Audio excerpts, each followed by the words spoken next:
20 तिनं थांबवलं आणि म्हणून महादेवाचं नाव काय पडलं, निळकंठेश्वर.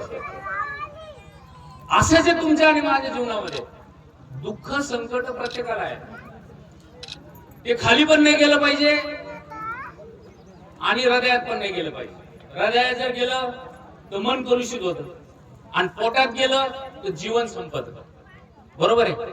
आणि याच्यामधून काय घ्यायचं, तर जे काही जीवनामध्ये सुख संकट अडचणी दुःख येतात ना, त्याला खाली नाही जाऊ द्यायचं.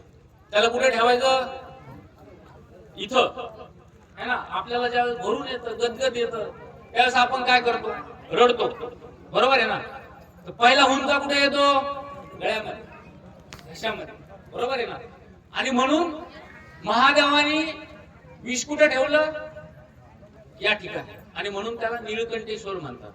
बरोबर आहे. त्यामुळं संत तुका बाबा निस्पृह संत होऊन गेले आणि त्यांचा मी प्रसाद आहे. बरोबर आहे ना. त्यामुळं तुमच्या सगळ्यांपेक्षा जास्त चारित्र्य सांभाळणं आणि जास्त जिम्मेदारी करणं ही माझी जिम्मेदारी आहे. बरोबर आहे. त्यामुळं गावातल्या कोणत्याही माणसाचा, घराचा, भावकीचा कुठं मान खाली होईल असं कोणतंही काम या ठिकाणी गावातल्या कोणत्याही मुलाकडून होणार नाही, माझ्याकडून तर नाहीच. भीमरावजी म्हणले की बाबा दादा, या ठिकाणी आपल्याला कंपाऊंड झालं पाहिजे.